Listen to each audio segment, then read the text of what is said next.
Aujourd'hui, je vais vous parler des couleurs complémentaires et comment elles peuvent sublimer vos différents tableaux.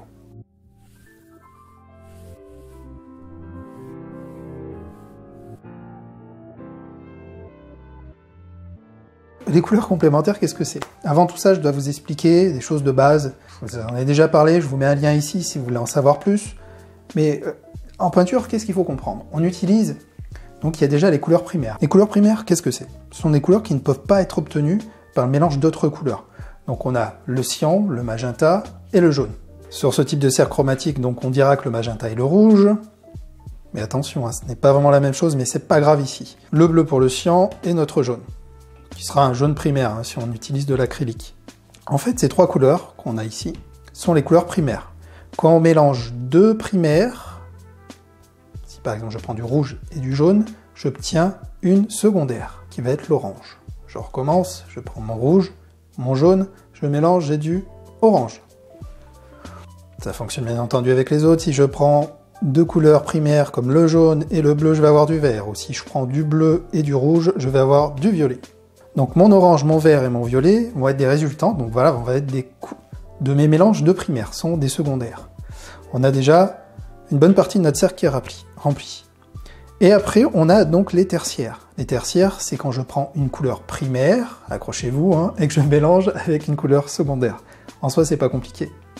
Je prends par exemple ici du jaune, que je vais mélanger avec du orange. Jaune, couleur primaire, orange, couleur secondaire, et je vais obtenir la teinte qui est entre les deux teintes sur ce cercle, qui est une couleur tertiaire, un jaune orangé.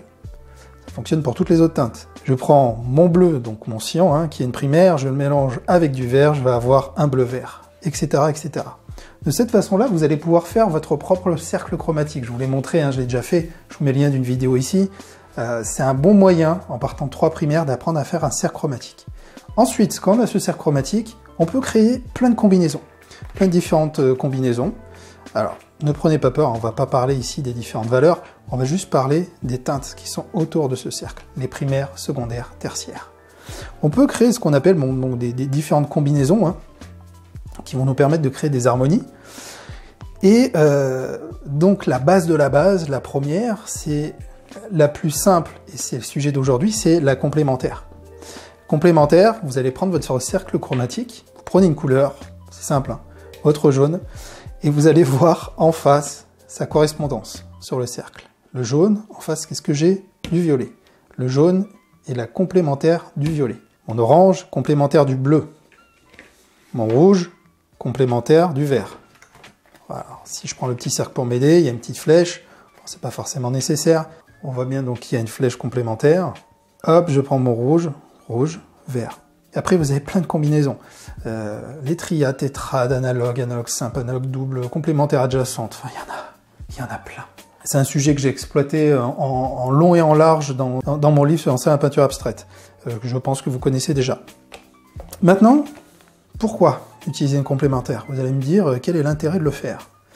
Eh bien, en fait, on se rend compte que les complémentaires, eh ben, ça fonctionne bien. Déjà, si vous n'avez pas trop d'idées de couleurs, c'est souvent le problème, hein, on se dit, oh, je ne sais pas quelle couleur utiliser. Si vous avez peur d'utiliser trop de peinture, vous voulez juste utiliser deux teintes, misez sur les complémentaires. Il faut commencer par là. Je vous donne un exemple sur cette toile. Moi, j'utilise très souvent. Là, regardez. Si on regarde, j'ai un violet un peu bleuté, donc je suis entre les deux. Et la couleur ici au centre, qui vient tout de suite s'opposer, c'est un jaune orangé. Donc si je prends mon jaune orangé, je pense à complémentaire. Qu'est-ce que j'ai en face? Un bleu violet. Vous voyez, on retrouve exactement les mêmes teintes que j'ai utilisées ici. C'est pas hasard. C'est pas un hasard si j'utilise cette teinte. Bon, j'adore utiliser cette complémentaire. Vous avez dû me voir l'utiliser très souvent, mais j'aurais pu très bien utiliser d'autres complémentaires, ça fonctionne bien. Dans la publicité, ils l'utilisent beaucoup. Mais peut-être que vous ne le savez même pas. Regardez ici tous les logos que je vous mets. Ces logos, des marques que vous connaissez très bien, EDF et j'en passe, sont des marques qui ont clairement surfé sur cette efficacité. Pourquoi? Parce que ça interpelle. Ça fait des années qu'on dit oui, ça interpelle, on sait que les complémentaires fonctionnent bien, c'est agréable à regarder. Après, on ne sait pas forcément pourquoi. Bah si, mes amis, il y avait une raison scientifique. Alors malheureusement, je ne serai pas le plus apte à vous l'expliquer. Je pense pas que je suis plus compétent pour le faire. Mais il est expliqué qu'en fait, dans l'œil, donc vous avez des cônes qui sont qui sont une partie de l'œil qui va en fait, une partie de l'œil qui est photosensible, qui va analyser en fait les ondes lumineuses qui vont arriver dans l'œil. Ces ondes lumineuses, elles sont analysées soit en bas, à basse, soit à haute fréquence, en fonction de la teinte, justement. Il aurait été prouvé que, mécaniquement, l'œil, quand il va devoir traiter une couleur froide, parce que les complémentaires opposent toujours des couleurs froides aux couleurs chaudes, comme vous pouvez le voir. Ici, j'ai mes couleurs froides, ici, j'ai mes couleurs chaudes. Si, par exemple, je prends un violet et que je prends ça complémentaire du jaune, les deux cônes vont simultanément analyser des ondes à basse fréquence et à haute fréquence. Et ça va créer un équilibre dans cette analyse pour le cerveau qui est très appréciable, apparemment. Ce qui fait des teintes qui vibrent bien en utilisant justement ce complément. C'est agréable à regarder. C'est généralement agréable à regarder. Donc voilà, il est très intéressant d'expérimenter les couleurs complémentaires. Regardez les codes qu'on connaît depuis toujours. Si par exemple, je prends le rouge complémentaire du rouge, le vert. Mais qu'est-ce que c'est Noël. On retrouve ces codes partout. On retrouve ces codes couleurs partout. Le vert, des sapins, des différents habits qu'on va confronter au rouge des décorations, couleur du Père Noël. Il n'y a pas de hasard. Il n'y a pas de hasard, mes amis. Il y a beaucoup ont surfé justement sur cette efficacité parce que ça fonctionne. Il se passe quelque chose de plaisant quand on regarde des couleurs complémentaires, quand c'est bien utilisé, et ça interpelle. Ça va permettre aussi de montrer qu'il y a un spectre de teintes assez complet. On n'est pas obligé d'utiliser plein de couleurs. Si par exemple j'utilise du orange, du rouge orangé, du rouge, et pas d'autres couleurs sur ma toile, ça va être fadasse, il va y avoir un problème d'équilibre, un problème de contraste, un manque de contraste. Alors que là, du coup, vous l'avez systématiquement. Donc je peux que vous recommander d'utiliser les complémentaires. Soit vous prenez un cercle chromatique comme ça. Alors, un cercle chromatique comme ça, c'est plutôt intéressant quand on débute, dans le sens où il vous aide à apprendre à mélanger vos différentes teintes.